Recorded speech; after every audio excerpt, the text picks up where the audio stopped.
Hi there, welcome to Screech Bomb Commentaries. My name is David Baron von Fabulous Lark, And I am Callum, the good Dr. Young.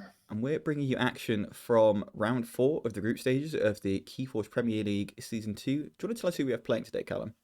Yep, so first up we have Zaramis from Sweden, who plays for the Final Swindle, versus Kionerst, who plays for, I'm looking, Italian Resurgence. Italian Resurgence. And yeah, Cool name. I like it. very cool name, yeah. I thought it implies the Italians have ever gone away in Keyforge, which I don't think is remotely true. They've always been pretty up there. No, they were gone and they've come back. We have empirical evidence. They're like Right, Justin Timberlake, they're bringing Keyforge back. I refuse. I refuse to go along with that joke.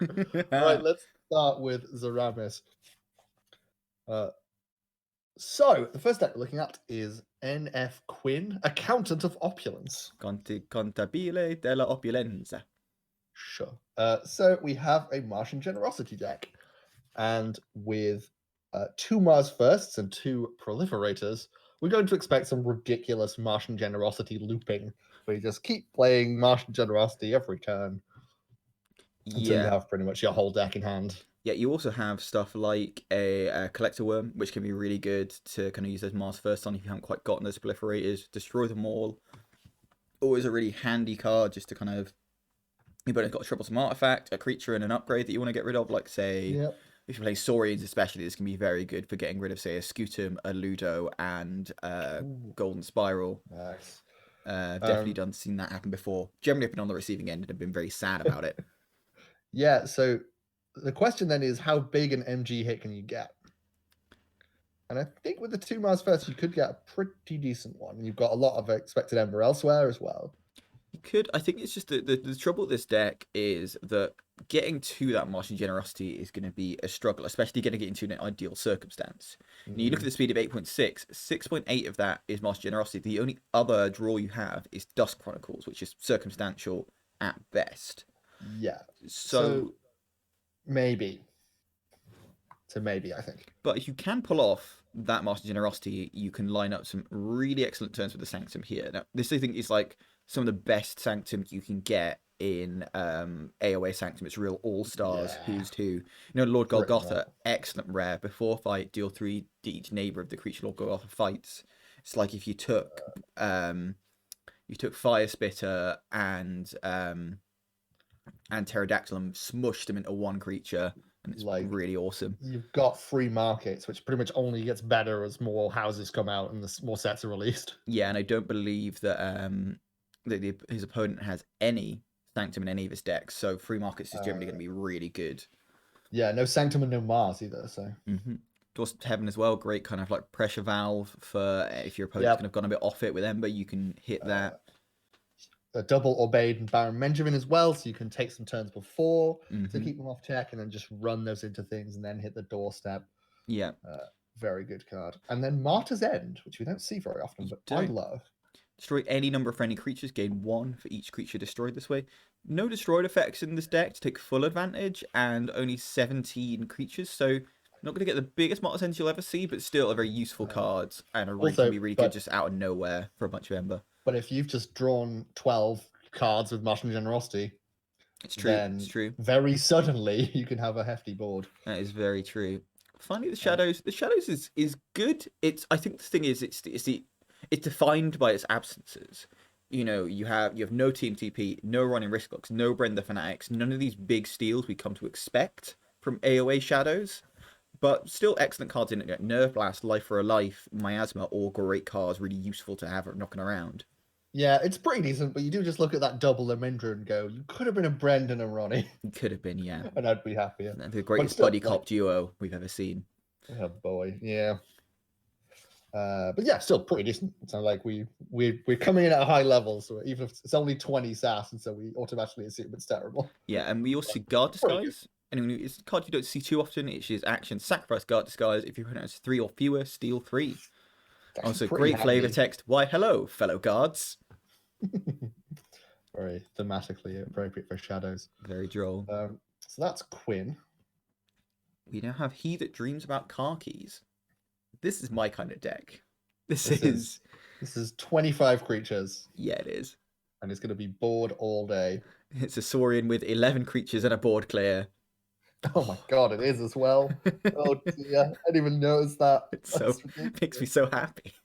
So you have to be able to deal with the endless creatures that the stack will put out, but also Mhm. it's got a number of other things that'll be useful. So you've got some rush, you've got a Vault's Blessing with 7 mutants, fertility chance, ghost hawks, 15 pips overall, despite only having 9 actions. Yeah. You also got a Lumilu and actually quite a few beasts when you kind of go through it. So you've got, I believe, yep, Scylla and Charybdis, both beasts, as is Galeotop, so beasts that tend to stick around. Yep. You also got the Key Frog as well as the 2 Ghost Hawks, the Eunoia, and the Dino Beast, all beasts. So Lumilu Could be pretty big. yeah, if you can keep that alive for a turn and it gets a reap-off, you could get a heck of a lot of Ember off of that Lumilu, potentially. Potentially so. You have Starlights, and MM Starlights at a certain level is kind of like fake logos in that it's all about drawing and filtering cards. Mhm. Not to diss Starlights, but Logos does this better usually. But here we have like 2 surveys, a lay of the land, a scout peat, a dino alien, and a demo alien. So you're just sort of constantly looking at the top of your deck and then moving things around and getting rid of stuff you don't immediately need, Mhm. just to really filter out the deck to get the bits you want. Yeah, exactly. Also, like with 11 Saurian creatures, Saurian Egg may work. You may have a Oh my decent god, chance of Saurian Egg going it off. might. Like that's actually when possibly the best Saurian egg we've yet seen. Hmm. But yeah, I mean, I think this deck is just with like this deck has got so many different creatures that you're like, I need to deal with that in it. That you just got to wonder if your opponent's ever going to have enough removal. You know, Subject Kirby, Scylla and Charybdis, Lumilu, Yeah, Keyfrog, Eunoia, all like things that you're like, oh fouls, god, double Consul Primus, Citizen Shrix, yeah, just is going to keep flooding the board yeah, and will stall out and make your keys very expensive and have 27 expected Ember whilst doing it. So exactly. it's going to be quite hard to beat this deck. It does a lot of stuff. It really does, yeah. And final Uh, deck we're going to look at is Gazakreed, the Witch of the Green. so you have a few different things here, starting with it's all the good like Worlds Collide stuff. So we're gonna start off with Saurians. It's like, what if we took all of your Ember and then we got to spend it instead of you? So like you have a tribute and a city state with 22 creatures. Then you've got an Imperial Forge and a 6 Emperor Tyrannosaurus. So yeah, they're just gonna take a huge amount of your Ember and then spend it to get your own keys Yeah, you've also got in a way stuff. that's very hard to stop. Yeah, you've also got stuff like the Imperial Scutum as well, also with a Ludo, so you can use these defensively too to kind of like say, okay, well, I don't have my 6 Emperor, but I can still tribute and make it really hard for my opponent to get his Emperor back. I can state interest and kind of put this Ludo between 2 Brute Dawn auxiliaries, and basically, unless you've got something that's like specifically destroy this guy and this guy in particular, it's pretty hard then to just not lose all that Ember and feel quite bad Yeah. about it. And 3 Brutal Auxiliaries is nothing to sneeze at as well. It's a lot of taunt. And Taunt Hazardous too. I'm a big fan of Brutal Auxiliary. Just quickly, Good. Imperial Forge, people who haven't seen it, it's play Forge at key at +8 current cost, used by 1 for each Ember on friendly creatures. Obviously, with the amount of capture in this deck, that may not be Yeah, as it's much a as bit you'd expect. ridiculous. But the other And houses, nothing to sniff at either. oh no, the Star Alliance is. So we did the Saurians, which is like your thing. Now I'm going to talk about the Star Alliance, which I love. Yeah, very much your kind of Star Alliance So too. here we have the Morpheus, which I think is going to be the key of it, because then you have like 5 or 6 other creatures, all of which you'll happily double, right? So 2 Information Officer Greys, Hmm. so like Archive 2, a Frame to capture 2, Kirby, play 2 actions, spicy, and then a bunch of other useful Star Alliance walls, get back 2 upgrades, and then stuff like Quintrino Flux for board player, Stealth Mode, always good, and Quadricorder as well. Yeah, I'm just. With a play effect. I was just wondering if Crew Call works with Harmonia, but I'm fairly sure it doesn't. But ooh, God, Morpheus with Flaxia. Oof, hello.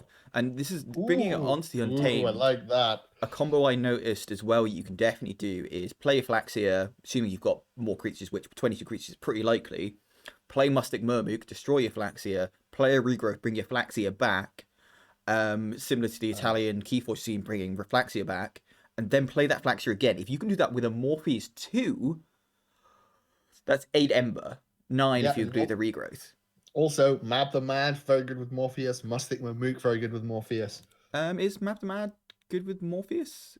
Because it's still going to get you Nope. 1 Ember. Never mind, I'm getting it mixed up. Mustic Mamook's pretty good. Mustic Mimic is good, yeah. Whopping 4 damage onto 2 different creatures is pretty nice.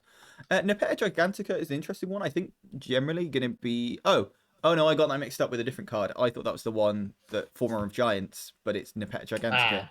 No, you're looking at stunning things that are 5 power or more. Yeah. And having a look at the matchup, it's not going to be good. We'll see that in a little bit, but yeah, that's not going to be super useful. I'm now imagining that in the pre-deck chat we do, you were now like, why is he excited about Nepeta Gigantica? It's not very good at all. Yeah, it's not. It's there. It's fine, but it's not amazing. No, it's just gonna you're gonna be happy to have it. So yeah, Saurian doing gross stuff. Starlight's doing efficient stuff, and Untamed doing burst stuff. And all in all, pretty good. Yeah, it's set through really good decks. I think we like look at SAS and we look at the numbers a lot of the time, and these are not the highest number we've seen, but still incredibly strong decks. I think it's gonna like set themselves about very, very well.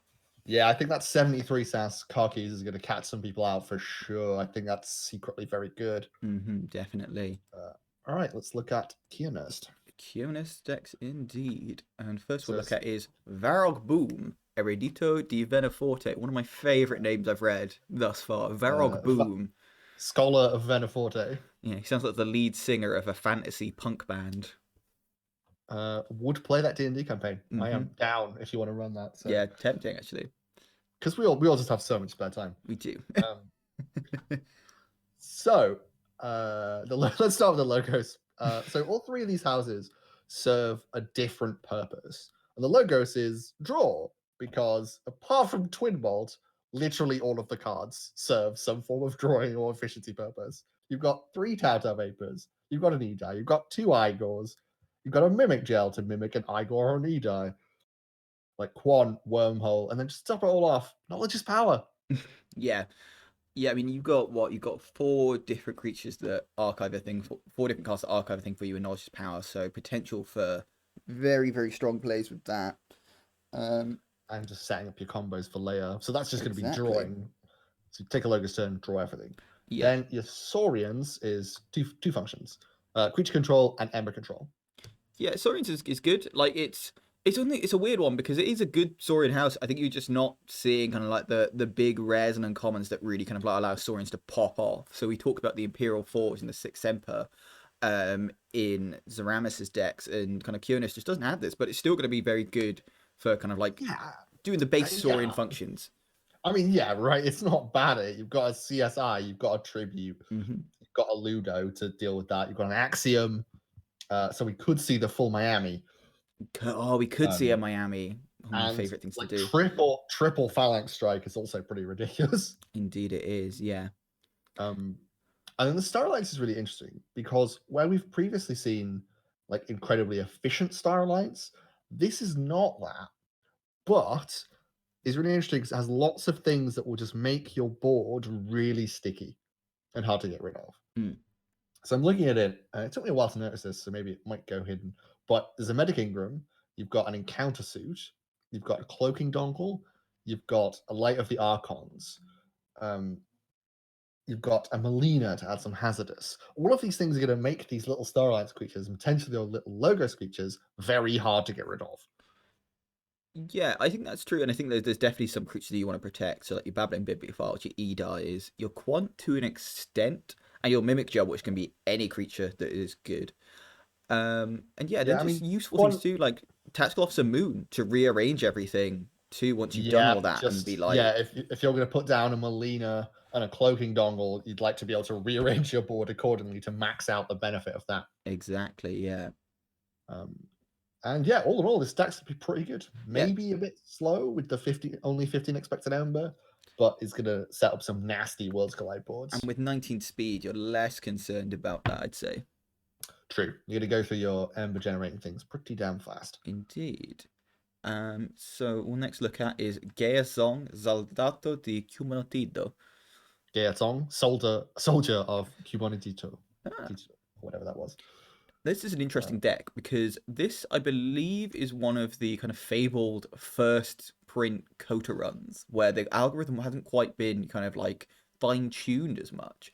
Because notably, there are only 10 creatures in this deck. yeah, which is almost nothing. Yeah, It's absolutely nothing at all. yeah, and notably Um, two in both Dis and Shadows, which no longer I think is allowed. I think they changed it to like a yeah, minimum of 3 per house. and you can kind of see why, because you look at like the shadows and it's just all steel. Hmm. Like it's just all actions that either have pips or steal ember. Yeah. Um, Also, what's a customs office just to fuck with you? yeah, Custom Off is a card we've been seeing like a lot, and I wouldn't be surprised if this is like one of the most played rares in the tournament because I feel like every other player I've seen has a Customs Office in their deck, and with Uh, reason. It's a great card, but it's I an mean, interesting one. there are three in my group alone Hmm. across three different players, and I've got one deck with 9 artifacts, which is pretty backfiring on me. Yeah, you've also got logos, some really nice combos you can just pull off if you've got Library Access going with a Time Traveler and a Maverick Soft Landing. Mavericks. Let's talk. I want to talk about this because this is so cool. Hmm. Yeah, so you play your Time Traveler with your Soft Landing, which draws you a card as well because of the Library Access. You then action the Time Traveler, shuffle it back in your deck, play the Help and Future Self to get your Time Traveler back, play your Time Traveler again, at which point you shuffle your Soft Landing back into the deck and Mhm. theoretically can do it all again if you redraw it and get Uh, super duper well, lucky. also a lot of other good logos creatures to come in with a soft landing, right? Bat drone, Doc Bookton, Kehoe, and etc. etc. Indeed, indeed. Uh, Also, Wild Wormhole, Phase Shift, both great with a library access. There's potential here for Ooh, just to yeah, go it could be on and a on and on. big library access. And then Really yeah, we could. have the Dis, which is like 2 gateway to Disses, 2 life wards, and a bunch of other disruption. So you're Hmm. basically just going to be trying to cycle those as much as possible and have lots of turns where you can't play creatures, which is potentially a big problem for several of Zaramis' decks. Yeah, it really is. Color subordination as well. Definitely a lot of Mm, creatures that that he'd prefer not to have stolen too. So I think this is an yeah, interesting matchup for him. gonna cause some problems. It really is, yeah. And then finally, last but by no means least, we have Red Specialista Allegra. What is that? Don't Yes, you promised me you wouldn't do that? I did nothing of the sort. Well, this is Red Cheerful Specialist. And it's ironically called Cheerful Specialist because this deck is going to play slow and grind you down into Hmm. submission Yeah, because it's just when looking at this deck, I thought it's very reactive. Is this deck? It tends to be your opponent will play things and you will then take that thing away from them. They play artifacts, you borrow them away. They play Ember, you take it away with Infernus. They play creatures, you take it away with a big red alert. yeah. I mean, I was like, look at this, and the way I would describe it is full of things that would make me very sulky. Hmm. Um, which is like triple Infernus Grim Reminder. That's just gross. You've got the Kixel Stone already. Just now, we're not gonna do things. We're gonna discard cards instead. That's gonna be the game today. Yeah, I think Quixelstone I think is fine in this match, but I wouldn't say this is like a particularly amazing Quixelstone deck. You've It's got quite a lot of cards, creatures that you have good play effects that you actually kind of want to play. It's like your Subject Kirby's, your Infernuses. Skixuno is an interesting one with a Quixelstone. Yeah, you can just play them one at a time. True. And you've got the transport platform to pick stuff back up. It's Say, true, but with only and Infernus. 4.7 speed, I don't know how good that actually is. Right, it's not like when you've got an auto encoder and just getting rid of your kind of chaff creatures gives you an active benefit. Yeah, it's not the best Kixelstone deck. It does other stuff as well. Hmm. Um, but it's going to be a huge problem for Zaramis because we have 22 creatures, 25 creatures, and then a Martian Generosity deck, which is also going to want to play a bunch of creatures all at once. It very much is, yeah. So of the three decks here, then which one would you ban? I think if you're Zaramis, you kind of have to ban the stone. I think the Coda deck sucks and you will have problems beating it. But the stone, there's just a chance they play it turn 1 and you've lost. I Y- think with possibly all three of the decks. Yeah, I'd agree with that. I think at least with the life ward turns, it's one turn where you can't be hammering down all your creatures. With their specialist Allegra, it's the Please. whole game where you can't be hammering down your creatures that quick because it comes Yeah, out early. 4 human speed, so it might not come out early, but if it does, you've not got much artifact control I to just deal with don't think it. you take that risk. And you've got No. Car Keys, which has 25 creatures and no hard artifact control. You've got Gazakri, which has 22 creatures and no hard artifact control. Yeah, and So if this Martian Generosity deck gets banned, you're going to potentially be playing both of those into those decks. And yeah, yeah, so you ban that. I don't know what Kionerst bans. All the decks look pretty good. Hmm. I think you can work out that the stone decks could get banned. So that leaves you with the other two. I think I think maybe Gaza Creed, just because it's got more tools than the others to kind of really go ham. And you've not got really mass Ember control. I don't believe in um any of his decks. So if it does go off with stuff like the Tribute, Six Emperor, Yeah, you've you're not got a way to missing. deal with it. Yeah, I think that's reasonable. So I think Gaza Creed would be my ban. I could maybe see the Martian Generosity deck being banned, but I think I might be more scared of that than I perhaps should be. I think so. Yeah. Okay. Well, we'll soon see as we move on to the game portion of the episode. We'll see you in a minute.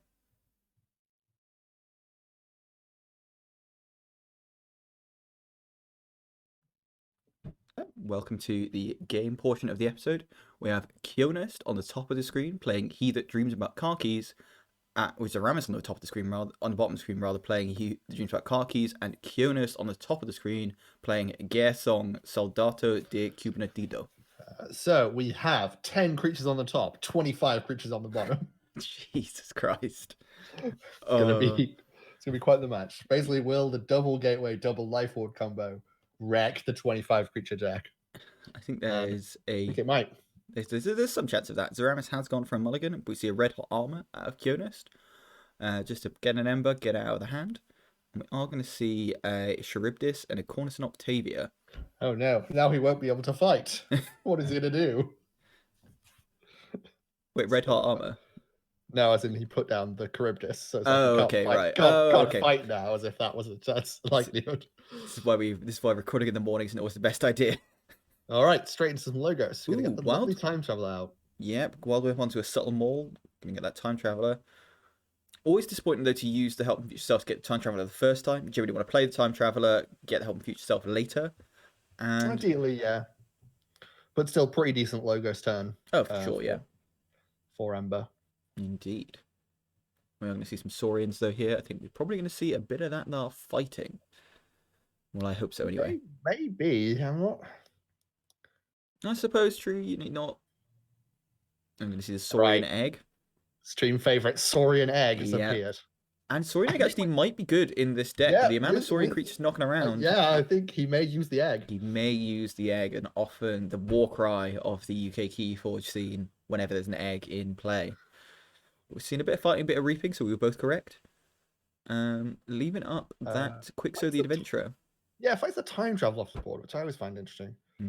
I guess if he's already played the help, you want rid. Yep, and we see Subtle Maul discards a Daemolian. I don't think Zaramis is going to be too devastated about that, to be honest. Yeah, he wants more Saurians at the moment. And Poison Wave. Going to deal 2 damage to all creatures. Nerve Blast. Taking out that Consul Primus. Doesn't want him to just move that Ember around. And then plays a Shadow Self. I imagine it'll be next to the Quixo. Gotta assume. Although Quixo does have Skirmish now, he is next to the Quixo. Just not wanting that to get biffed. I think that's a check with a mostly steely turn. He does indeed. No hanging around, straight on to check. Turn 3 for Kionerst. Will Zaramis have a response? Let's find out. He's got a number of responses, a couple of them in Saurian. And he's going to go with Saurian too. Will he use the egg? Going to go for the capture 2, the Cornerstone. Plays a Faust the Great. Increases that key cost. Don't think he's going to exalt any further. Nope, maybe on the egg. Reap with Charybdis. Doesn't go for the exalt there. Is he going to use the egg? Is he going to? He doesn't use the egg. Villain, instant villain. Oh, I mean, I suppose that there are a lot of useful things you would not want to just discard randomly. Yeah, and there are already. We have already seen what 5 Saurian creatures. The use the egg bit is mostly comedy. I think it's actually a bad card that you shouldn't use most of the time. I mean, And we Now see that gets used. Gonguzel in the corner and gets rid of the Limilu. Yeah, No, that's a shame. It's kind of handy. yeah, we'd like to have seen the Limilu Poltergeist to Poltergeist use his a own subtle subtle moil. maul. Yeah, wants to discard that and just kind of like just shaving down Zaramis' hand though. Like Zaramis now having to play with only 4 cards, had 5 cards last turn. But doesn't find any of the board clears is the thing. So he's going to get another full turn with his Saurians. He really is, yeah. And what will he play though? Let's find out. Is Zaramis' turn? Kionerst has 6, but is not on check because of that Faust the Great. Be interesting if he's found one of the Ludos by now. It will be, yeah. We do see the He's going Untamed. untamed, despite 2 of the cards being discarded. You've got to think there's. Yeah, but Resurgence. Oh, there we go. Yeah, there we go. Bring back the Limilu and the Very Dark nice. Fairy. Very good. And of course, has a draw on the Limilu. It has an Ember on the Dark Fairy. You can see. So going to draw. Your discards mean nothing. Plays the Ghost Hawk as well. Very nice. Oh, Ghost very Hawk. nice. Gets a couple of Reaps off. And Eunoia too. And the Dark Fairy with the Ember Pip. Will he get onto check, or is this the end? Probably the end, I think. Seems to be. But he's, yeah, can't quite get onto check, but does now have 3 beasts out with that Lumilu at the moment. Yeah, and you've got to think that if Kionerst doesn't have a gateway here, he might be in some trouble. But the fact that he steals immediately first with the Pit Demon indicates that he perhaps does. He perhaps does indeed. Smelling that gateway, feels like it's coming. Can feel it in my waters. Yeah, whenever someone starts by using a creature rather than playing creatures, then I'm like, okay, this is about to be a board wipe. Yeah. I don't think that always holds, but that usually is the general vibe. Yeah. There's no dust imps or anything in this. And discards a color of subordination. So yeah, as soon as you see that, there's the gateway. Yep. And then the Terror doesn't get you any Ember, but I think you're pretty happy just seeing all those creatures go bye bye. But for Zaramis, 25 in the deck, he's got plenty more where that came from. Yeah, but he's got to spend time building that back up now. Like, it was looking pretty good, and he's going to put down some cards, but ultimately... Yeah, it's true. I mean, at least Kionerst didn't have the Life Ward out there, so, you know, could have been worse. And we do see that. Yeah, we see the Citizen Tricks coming out, and just the Ludo, not a great turn, but, you know, starting to rebuild. Yeah, if he's rebuilding just a couple of cards at the time, I think it's going to be much too slow for the Kurt deck. Potentially. And we're going to see logos as the next house. Library access, here we go. Oh, we've seen almost no logos so far as well, so the soft landing is going to come in. Bookton, maybe? No, we have already seen... No, we've seen a fair bit of logos at the start, though. We saw the Time Traveler, the Quixo, and the Dr. Escatera. So we have seen just under a third of the creatures in the whole deck. Maybe. So maybe this isn't as giant as I think it might be. He's considering carefully what to. And he only had 5 cards in hand after that gateway too. So yeah, we're going to see Doc Bookton. And coming in ready as well, so can get a Reap off the Doc Bookton, which he does. Reap in a draw. What has he drawn? It's maybe a bit of a risky library access by the looks of it. Doesn't have and placed a Life Ward off the Wild Wormhole. Oh, that's very good with only 2 creatures cards drawn too. Going to be very happy with that Mother coming down as well. Bat Drone. Oh, this is shaping up to be a pretty decent library access turn. It does stop there, but is a full key ahead with Life Ward down on the board. Yeah. Now we do know that Zaramis does have Axiom of Grisk in the deck, which could be a really I think this would be the ideal time to pull that card. You know, you've got a lot of but no, does go for the Ghost Hawk instead, gets a steal off, gets himself onto check with that, plays a Dino Beast. I can imagine the Bat Drone being hit maybe by this, which it is. Reasonably free to exalt with the Ludo down. Volt's Blessing too, going to get himself on a massive pile of Ember here, and Kionerst doesn't have the big Ember control to respond. Zaramis could be put on to pull back a bit here. We talked about the creatures a lot in car keys, but there's 27 expected Ember in it for a reason. It can pull off some big burst turns. Yeah, it's got that Fertility Chant, it's got that Volt's Blessing, and especially in matchups like this, where the opponent doesn't have any mutants, can be pretty nice. That Lash of Broken Dreams, definitely wanted that a bit earlier, and then fights to Perfectus Ludo, Life Ward. Are we going to see the second gateway? It did. But so now no creatures coming down from Zaramis. True, but for Zaramis, though, at least both gateways are gone now. And obviously not ideal that you can't put down any creatures here, but at least you now know, okay, I can build a board here, and it's going to be a while before Kionerst can destroy it next time. Yeah, It's but it's just not good. it's not great for Zaramis, I will give you, but I don't think. Oh, fertility chant, that is bold. I mean, yeah, that's not a bad turn if you can't play creatures. That's not a bad turn at all. And I suppose thinking probably not going to want to take another dis turn in a row with that after he's just taken one and used a lash. I could see him doing it though. Maybe. Even if you do nothing, if you just hit the lash, cost them 3 ember, that's not the worst turn in the world. But then it just slows you down getting back to your gateways, getting back to your board clears, and means that Zaramis is going to have even more time to rebuild that board, and this time a much more safe and useful board. I think you I'm want going to to see the dis, though. You want to get to check as well. Plays He's a got the life life. ward. Yeah, okay, And then the that's a lash. good turn then. Yeah. With the Doesn't get life to ward, check. definitely worth doing. Yeah, because then you can go to check next turn, hit the life ward, and think lock out pretty much most of the ember control answers, which are kind of creature based. Zaramis does get a second key though, and Kionerst is being chained by those gateways he's played. Only has 5 cards in hand. What is Zaramis gonna play here?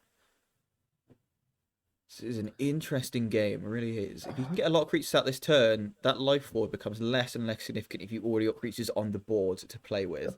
The problem he has is that his ember control is creature based, right? It's Antony's, it's Faust's.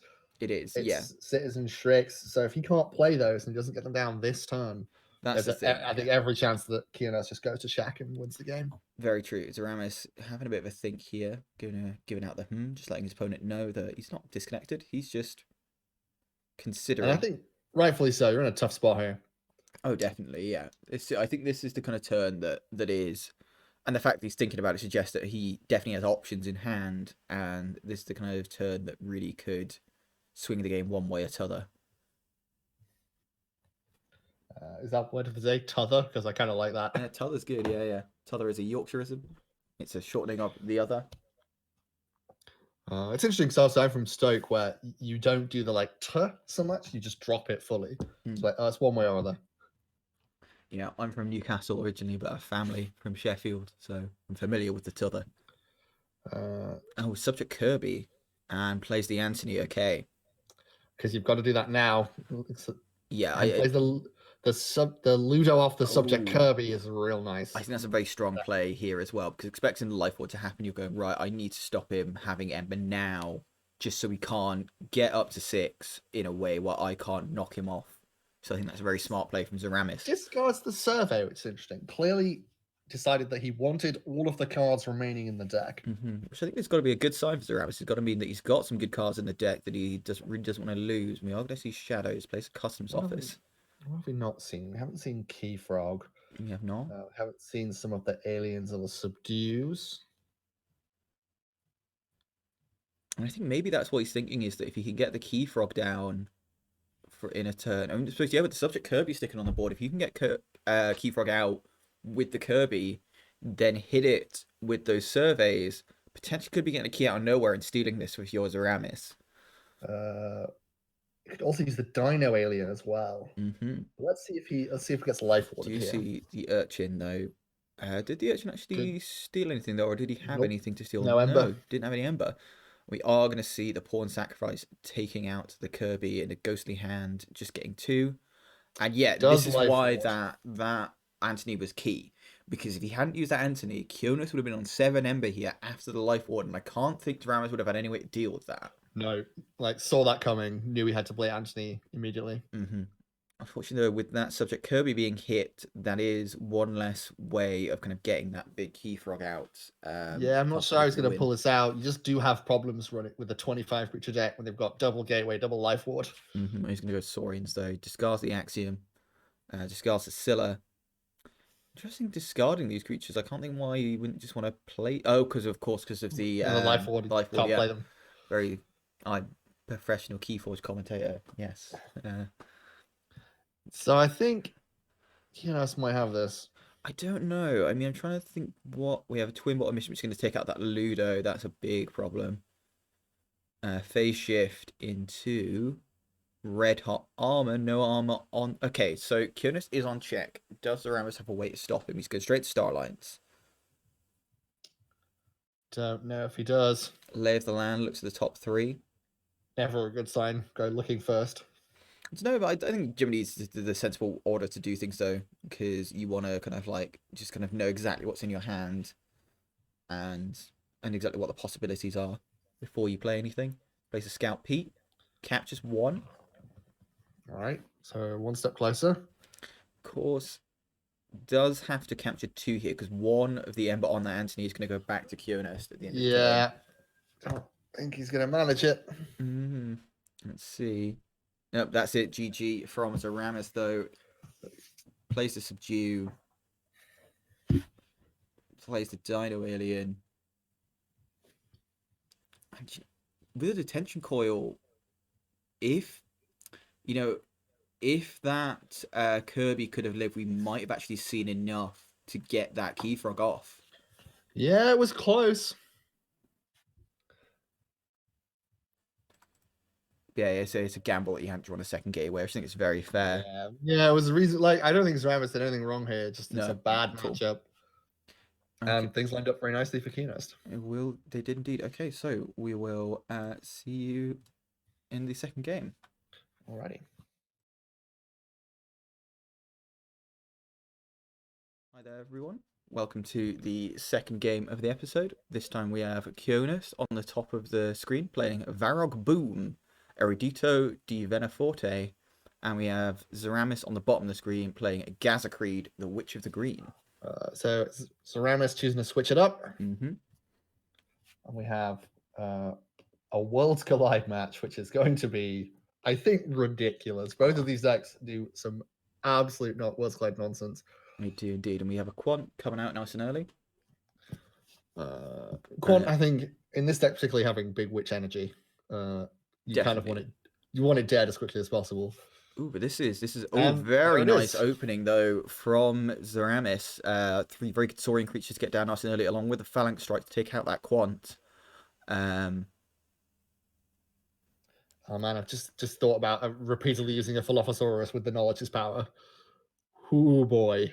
Oh god, yeah, I hadn't even thought of that.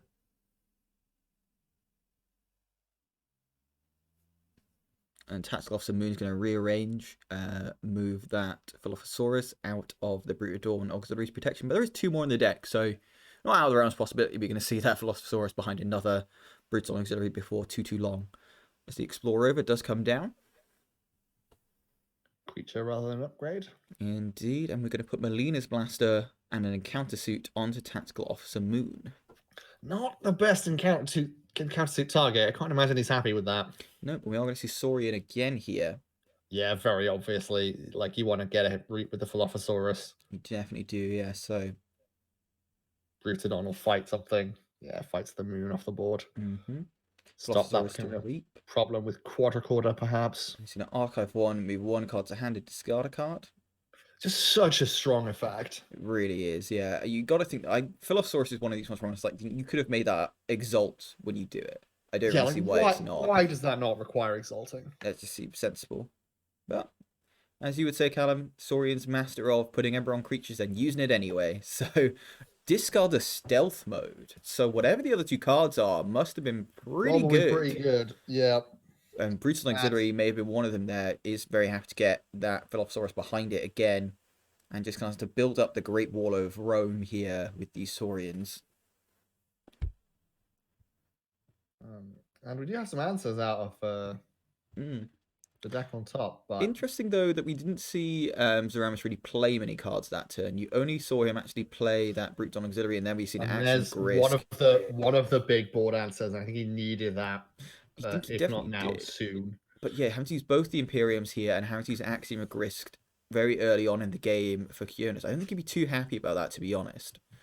He won't, but it's the correct call, I think. You can't let that Saurian board stick. But he's going Saurian again, so he's clearly got some more of it. And yeah, and we're seeing Saurian again here, which means that I think there must have been some prediction from Zaramis that he'd be seeing that. I know it goes for the tribute. Here comes the 6 Semper. And 6 Semper Tyrannosaurus. How much was that? 13 Ember for Zaramis. 3, 8, I think 9 Ember that was? I think it was. Yeah, that is brutal. He was on 4 at the beginning of the turn. He's now on 13. He got 1 from the Reap, 1 from the Tribute. But yeah, that means he's got 7 off 6 Emperor alone on a 3-power creature as well. Yeah, and you've That got to is think here that rough. Zaramis has used 9 cards this game, and all of them have been Saurian, which means the rest of his deck is going to be like very good and like going to have some very good Star Alliance and Untamed turns coming up. This is a dream start for Zaramis. You've got to think. I think like Kionerst really gonna struggle to come back. There's no like big Ember control. No. Well, he's got some. Well, I said he's got Tribute and a CSI. Yeah, But and like, he's got the I think Boyd here digging for an E die. I've got to think, just trying to increase that key yeah. cost, minimize this big Ember burst that Zaramis has got. Has he But found it though? unless you can find something soon, that's going to be good for 2 keys. It's playing the largest power to archive a card, but doesn't get the E die, so I think gotta be slightly disappointed about that. And has to play the largest power just to archive a card. Definitely that's not team intention. Harmonious, double Harmonia. Oh god. Oh, this is lining up very nicely for Zaramis. Humanity. Mystic Mermook. Maybe pick those out with the various filtering things you did with the Philosophosaurus. Yeah, Wild Spirit as well. Key charge. Key charge. Torture key. Zaramis going off here. Second key in turn 4. Yeah. And is on 3 Embers still. Looking at 0 from Kionerst. This is brutal. This is an absolute mugging. Oh, this is hard to watch. No, this is very easy for watching me. I love this kind of thing. Oh, it's incredible. The 6 Emperor plays. I'm just like, why did that card get printed the way it did? Printed again, damn it. Like, why? No, I do think you could have made it half the Ember on a creature. To be fair, I mean, Tribute's the problem here. 6 Emperor in of itself is okay, but like Tribute is a ridiculousness. Yeah, I think you with the fact that Tribute exists, you could have made it half the Ember on a creature, and I think that would have been like, okay, cool. Yeah, and the fact that Tribute also targets the most powerful creature. Yeah. It just lines up ridiculously well. Yeah, it's even worse when you can ward a creature and then do it too. So Kionerst is taking some time to think, which I think is reasonable. He's in a bad place. Yeah, maybe just taking some time to just kind of like shake his fist at the universe and go, why? Is what I'd be doing. Yeah, and I could bring this back. It's possible, but stealth mode will certainly help. But that's not a great turn. It's really not, and you could just see Zaramis even like if he has a lot of actions you want to play, he could just go Untamed and just reap first 3 this turn, and hopefully has a card to just kind of like gain an member and get to check here. It also feels like Kionerst is getting very mixed hands. Yeah, we haven't seen much more than a couple, whereas Kionerst Zaramis opened with 4 Saurians and then kept playing Saurians. Yeah. Exactly, and like we were thinking, I said it. I even said it. Like I was thinking, oh, you know, Zaramis seems to be playing some strange hands here with the Saurians, but I think must have just predicted that Axiom of Risk was going to be coming out at the very least to think that. If he had those Harmonias, then it makes perfect sense. And we are going to see Saurian again. So I think this is like he's played all of his Saurian cards. I think now. Most of them. No, I think he's played literally all of them because there's 11 in the discard. They're all Saurians. CSI Imperial Forge. Phalanx Strike, 6 Emperor Tribute, several Bruchodons, Philosophosaurus, Ludo, Jada, Scudum. Yeah, I think there's 1 left at most. Yeah, he's got 12 cards left in the deck. Yeah, and we see Kionerst 11 Saurian, amazing. Yeah, we are also amazed. Kionerst, I agree.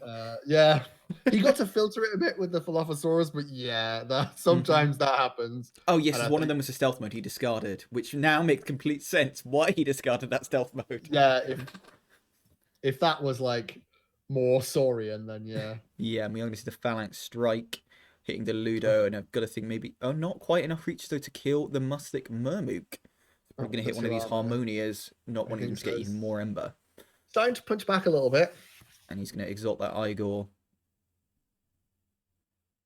And yep, kills a Harmonia. But I mean, if Zaramis just plays some creatures here, that's what, at least 2 kills the other with second Phalanx Strike. Second Phalanx Strike. I was really confused there. I was like, where did that come from? I was like, okay, there's 2 Phalanx Strikes.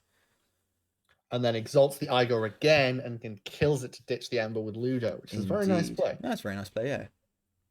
I'll give a little golf clap for that. And yeah, here's Zaramis goes. He hasn't seen any Star Alliance coming out of him, so got to think that's maybe what's coming out next. We're going to see Untamed instead. And Camouflage onto the Mystic Mermook, making it even more hard to kill. Mab the Mad gets himself onto the check and just leaves it there. does Zaramis have a response? We haven't seen the CSI, we haven't seen the tribute, and we haven't We've seen not. E-Dice. It's got some So responses. Logos logos. is not where you would want to be likely seeing them come from, I think. No, gotta be assuming he either has the Edite or is now digging for it with the Tao Tao. Only 6 cards left in the deck though, so gotta think that there's a decent chance of him finding it.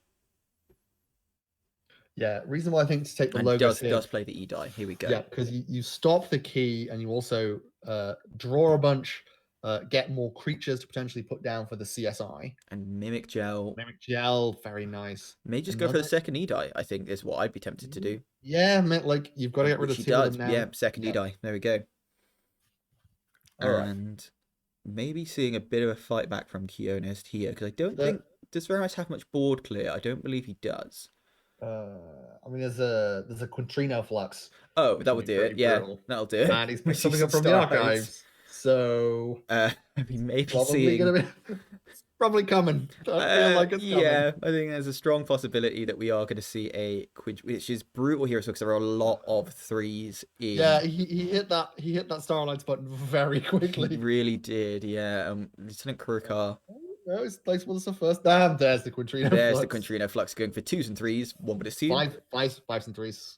Why you be wanting to destroy your... Oh, goes for 5s. I wonder why he played the Kurukar first then. So he can pick his own 5 and their 3. Oh, of course, right. So he gets to the Ludo as well. Yeah. Okay. Very. Yeah. Yeah, some more Starlights coming down, but yeah, that might be it. I don't know. No, we've still got the tribute at the CSI in Kionerst, so Kionerst can at least extend this another turn. Kirby off the regrowth to pick up the Kurger again. Nice, very nice. But yeah, this is looking real bad for Kionerst. It looked bad from Kionerst pretty early on. Yeah, I would say from turn 1, but then I'm a relentless pessimist. One could say it's gone from bad to worse. Yeah, after the 6 Emperor tribute, it was panic stations in Kionerst town. He's been playing well. He's been playing his outs, trying to figure out. Playing tribute. There's go. I'm gonna put that on the Arms Master Molina. Thera Centurion. I'm maybe going to see a CSI here as well, which we do. Yeah, just needs to drag this back at any point. But can't get the Miami because he has already used that Axiom of Risk earlier on. I'm going to see Untamed coming out here.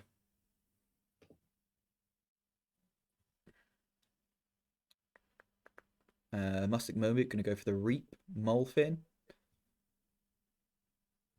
Map the Man to Reap with Reap and Return. And then there's the Flaxia. And only goes to 6, though, Zaramis. Can't quite get onto check.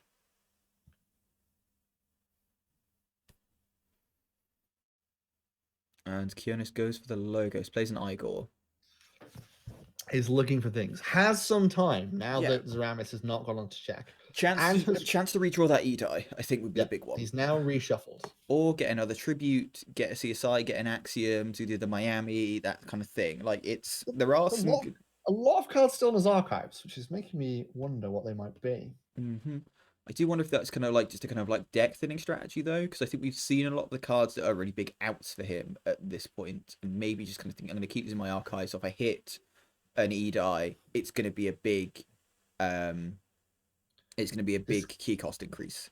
Discards a wormhole tech. Always he's playing towards the knowledge's power. Yeah, that's why they're not coming back out. That too, yeah. Yes.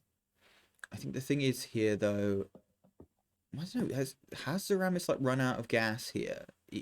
It seems like he's really struggling just to kind of get over this last hump and get this third and final key. Been a little bit, but he's been generating Ember. Kionerst has been doing a good job of taking it away from him, and also he's been rebuilding a board basically. Yeah, we're going to see. Had to take a little bit a slower turn with in order to hit the Quintrino Flux to stop that CSI. Yeah, we're going to see the Twin Bot Emission dealing 2 damage to Kirby and Frayne. And there's the Knowledge's Power, getting 7 Ember. Pretty good. Very nice. Good going. And what is Zaramis' response going to be? It goes to the Starlines. If Kionerst can bring this back here, we will A, look so stupid, and then B, I'll be incredibly impressed. And does put the quarter onto the Thera Centurion, so that key's going to cost 9 for Kionerst. Not going to be thrilled about that. Explorer onto Lieutenant Kurukar. Gotta think maybe hits the Molina with that. Is thinking about it. I would go for the Molina here, definitely. Yeah, it does. Yeah. Yeah. Gets that in back, puts himself up to 11. Yeah, I think so. Basically, here for Zaramis, the only things that can save him is, I think, the Edai at this point. Even a tribute would not be sufficient. I know a tribute with a fight from Theros Centurion would be the only way. Does get a key though. The fight back begins. Forges Indeed. for 9. He does forge for 9. That's When rough. your fight back begins with you forging for 9 for your first key, you know it's not a good sign. Yeah, on turn 10 when your opponent forges their second key on turn 4. Mm-hmm. And Kionerst having a bit of a think here. And he's going to go for Saurian. Does he have the tribute? Maybe he's 12 cards left in the deck, so Yeah, he he has went drawn a through lot. most of, yeah, we went through most of it with the ridiculousness of the logo. He did indeed. Perfectus Ludo, good sign. Could be a Miami here. Be real big Miami. It even could be though something along the lines of tribute, then fight into the crew car, just to get rid of the Ember completely. It's the And then CSI. CSI. Are we going to see the Miami? Oh, he hits it! Oh, that's huge. that is big. Huge Miami. Takes him off check by 1. And reach the Theros Centurion. I mean, you look at Zaramis though here, and if he's got that key charge, if that key charge is coming back around anytime soon, then oh no, he's messed it up. Possibly. Oh, he's killed the Mustic Mermook and reduced the key cost. Oh, that's a little bit of a shame, but I think the odds of him bringing that back were very low. The key charge was always floating around, and I think he would have got there eventually. Yep.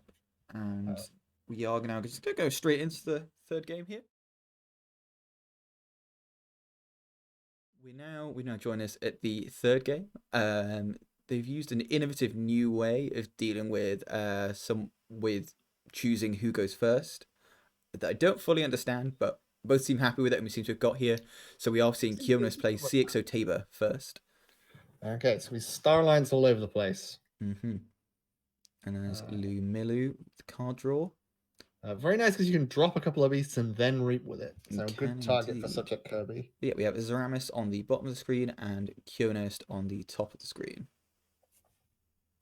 We are seeing Varrock Boom versus He That Dreams About Car Keys. Indeed, we are seeing logos here. Tautau Vapors. Straight off the bat. Be interesting to see whether Kionerst. I was interested to see what this deck does when it's not facing 11 out of 12 Saurian cards in the first 4 or 5 turns. Yeah, we're going to see Kionerst playing 3 Tautau Vapors in a row. Yep, I mean, sure, why not? Yeah. Why not draw 6 cards and I'll go 3 of them? Perfectly normal turn. Yeah, we already see Zaramis' reaction there. 3 Tautaus. One of the best commons, I think. Yeah. In the set, at least. Okay, yeah, him saying, I guess it was your turn. Yeah, if you can't complain about lucky draws. Yeah, that's reasonable. Yeah. Hopefully that's now balanced out and everyone feels relatively happy with the draws. You gotta hope so, yeah. Oh, look at that board from Kionerst. All 3 of those creatures either draw a card or let you play more cards. Love it. That Lumilu is on the board, and if you've got enough beasts in hand for Zaramis in that Untamed, you could be seeing a massive reap. You know, Ghost Hawk could be incredible here, especially if you've got, say, a Saurian beast in hand that you can pull off of the subject Kirby. Zaramis could be thinking about it a bit here. Ghost Hawk, play Galatops. Mm-hmm.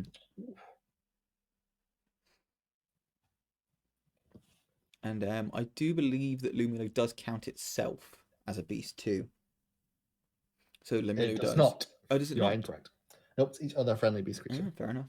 Places, yeah, there we go, playing the Galatops. And I've got to think he's going to reap with the Commander Chan to reap with the Lumilu. Nice. And there you go. Does gain an extra Ember, takes... Good Lumilu deck, and I don't say that much because it's not that great. No, Lumilu as well. I like Lumilu as a card just because like Lumilu and Unoya look like Pokemon evolutions of one another. Like, cool. The wings get bigger each time, and it like starts at common, then goes uncommon, then goes rare. I bet you're super excited about the Untamed set in Dark Tidings, where it's like a lava cocoon butterfly. Oh yeah, that is cool actually. I'm going to see Phalanx Strike to deal 2 damage, and maybe going to Exalt to do it again. Yep, Yeah, plays we that. are. Very. Oh no, Plays, hits the subject Kirby there. plays that off the quant. And oh, here we go. Twin Bolt emission. Yeah. Gonna take out. And we saw a quested jar to go into the archives in the wormhole tech. Did. Yeah. Just building up for that knowledge is power. Here goes Zaramis with a Saurian turn.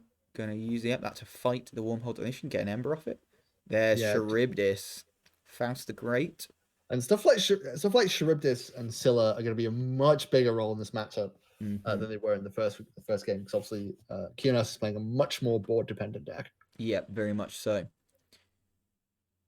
And a nice little, yep, I saw that kind of mixed board being destroyed, and now we just have Soldic Saurians in another big chunky board that Kionis is going to have to find a way to deal with.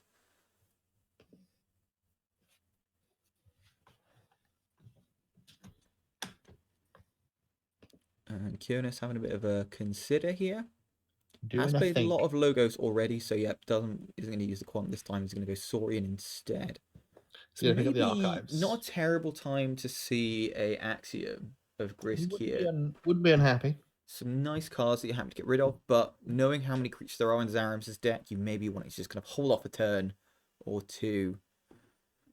And we are going to see the third and final, the second Phalanx Strike rather, and there's the third and final Phalanx Strike. Going to use all of that just to take out that Charybdis.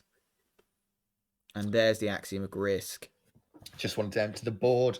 Gets a nice ward on the quant. Do we need a name for that now? Do we need a name for multiple Phalanx Strike into the Axiom? Not everything needs a name, Callum. Not everything needs a name. I like the names. Yeah, I know, but if you keep giving everything names, you dilute the greatness of the. I'm also just not great at naming the combos that I like, so I need you to name ones that you like. I'll come up. Surgeons. Picking up a subject Kirby. And then maybe brings back that Lumillo, which does have the draw on him. Yeah, I can totally understand doing that. There's the Ghost Hawk, which is a beast, even though it's clearly made of fire and seems like it should be a mutant, but it's going to play. Oh, Volt's Blessing for only one Ember, though. Not going to be thrilled about that one. That's pretty sad. And Kionis does get first blood with that first key there. And with a pretty sizable archive, so Definitely. Either a big CSI turn or a big Knowledge's Power turn is coming. Drawing all your board control straight away, pretty good against this deck. Yeah, probably, right. It's got 25 creatures. But it does mean that Zaramis is now much freer to kind of just play his game and just be like, right, I'm just going to whap a load of creatures down the board.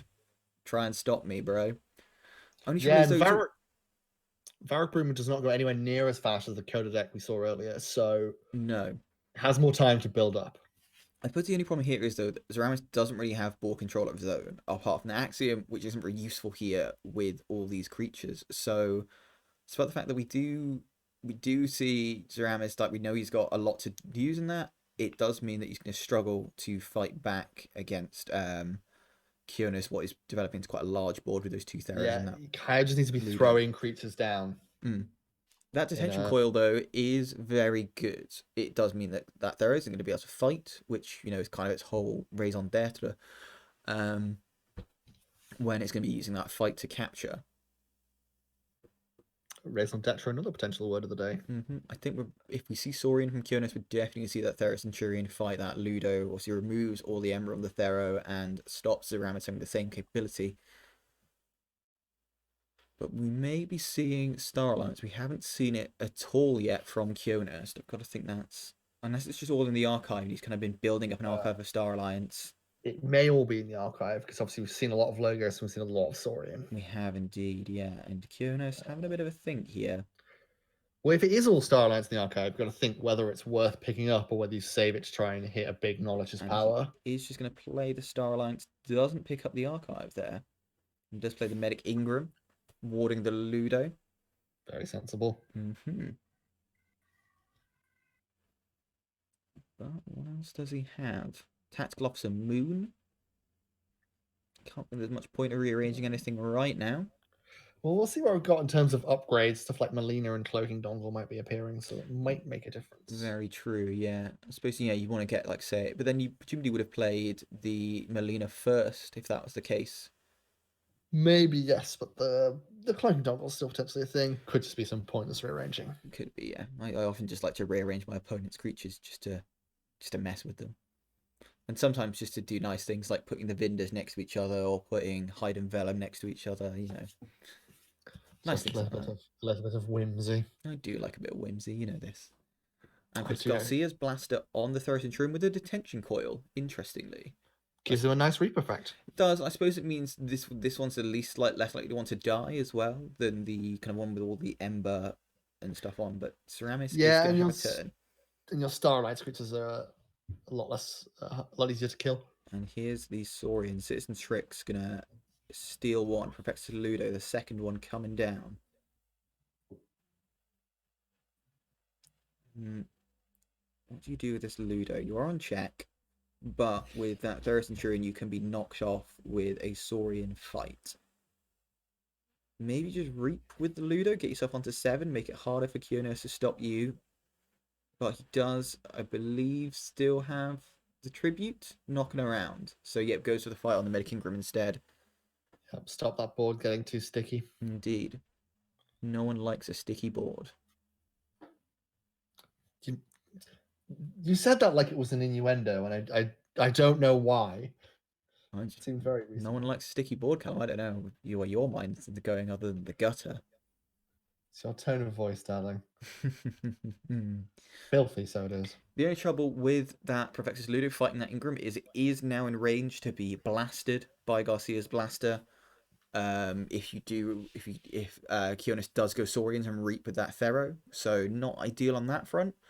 And then could definitely have 2 of them now, so you've got a little bit more. But what I imagine we'll see is, for example, the Warded Ludo fighting one Ludo, Thero reaping to blast the other Ludo, and then the other Thero fighting the Citizen Tricks is what I do.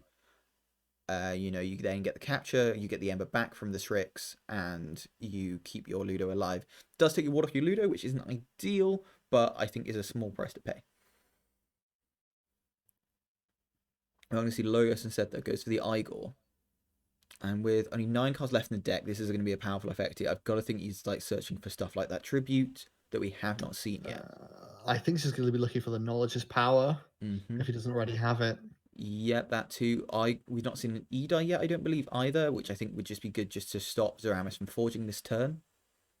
But I've got to assume that he had that in hand when he chose Logos as the house here. I can't think he was digging for it when he has what is quite a nice Saurian board, unless he just has no Saurian in hand. Yeah, I mean, if you've got 2 Igors and 9 cards left in the deck, it might be worth a punt. Yeah, worth the risk. And there it is. The Edi, yeah. I've got to assume you already had that in hand, though. And we see another card going into that archive. Are we going to see the Knowledge is Power here? Or did we not see the Knowledge is Power early on to just archive? Was that last game? That was last game. And Quant played the stealth mode. Oof. Very nice. And there it is. Power up to Gains 7 5 Ember. Very nice turn. Yeah, and stop stuff like that CSI being like whenever the Tribute with CSI was the other deck. I do apologise, there is no Tribute in this deck of Zaramis's. It's stealth mode actually not too great here with 25 creatures. But yeah, could easily play Anthony, which might be his Ember control answers here. Yeah, and I think that is what we are very like to see, especially with 2 Ludos as well. Not the easiest to deal with on that front when those are both down. We're going to see Subject Kirby being reaped with, plays a Scout Pete, so not using Subject Kirby's effect just yet. And chooses to keep or discard the top of the deck. Presumably wanted to capture first before playing Anthony. I think he did he discard that survey? Because I don't believe that he played it. He didn't know, so he's tossed the survey with the Scout Pete. Oh no, in fact, tossed a Dark Fairy. I do apologise. Interesting there.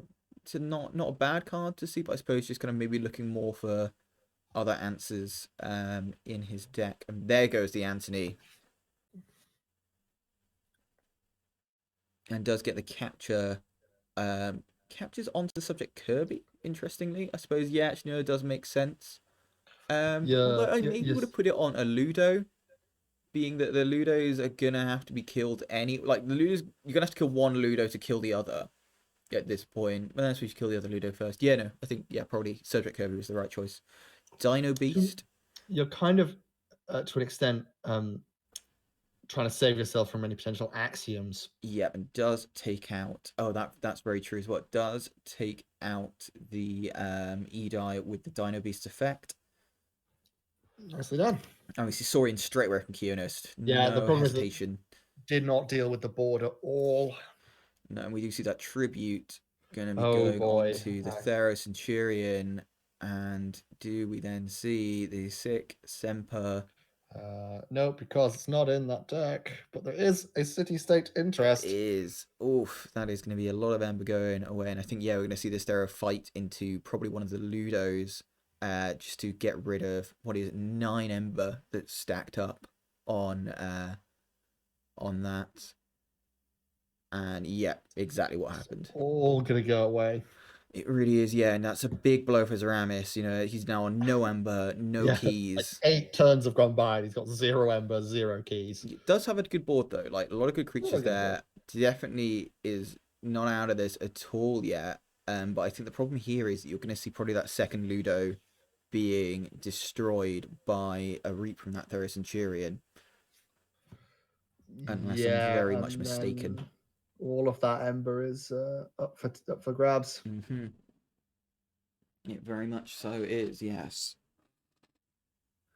Has perhaps missed a trick here, I think, because you could have run what the warded Ludo into their Ludo, reaped with their Centurion to Garcia's Blaster, the other Ludo, and then run the Thera Centurion, the other Thera Centurion into Anthony. Yes, that might have sped up the process, but might be missing something.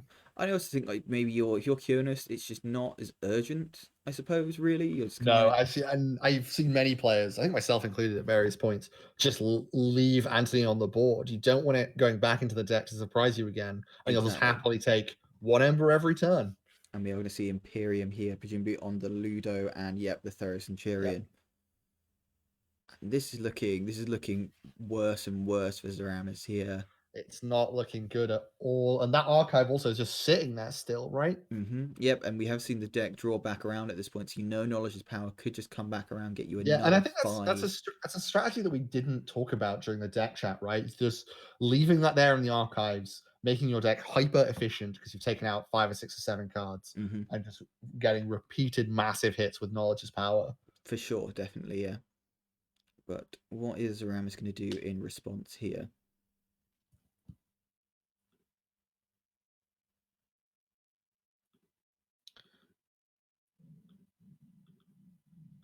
Clearly having a little bit of a think about it, which is understandable. We got a lot of creatures on the board, got a lot of options to think through. And you're in a bad place too. Yeah, you're in a tough situation. Tough spot. Most definitely. You know, when you're facing down a board with 5 creatures warded, 4 Ember on them, and a Ludo you've got to get rid of. Yep. Zaramis just concedes. Yeah. Yep, not unreasonable. I don't think. I can understand it, definitely. I think you can just see the writing on the wall. And yeah, you're 2 keys to nothing down. You've got literally no Ember. You have, what is that, 10, 11 Ember just on your own creatures on the board, and both Ludos have gone away, and your opponent's just reshuffled and has...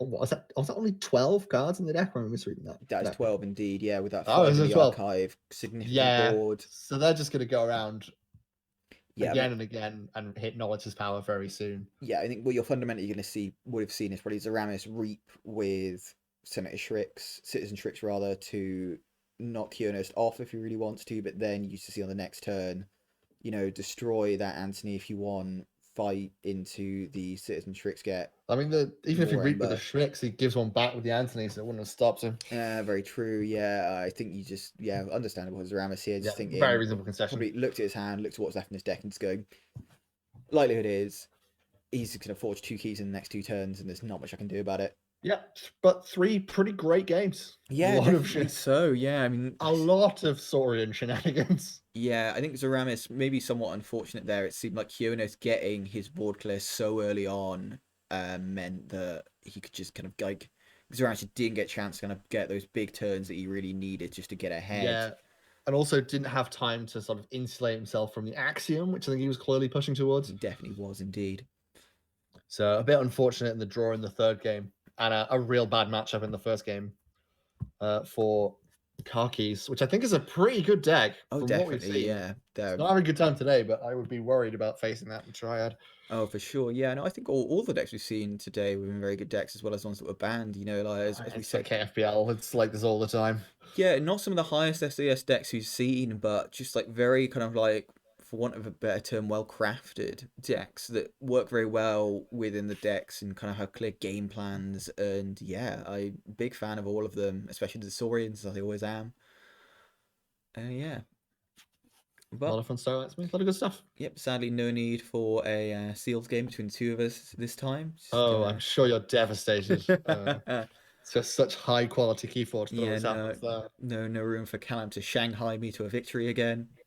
Hey, I'm 2-1. 2-1 so far. Why I oughta.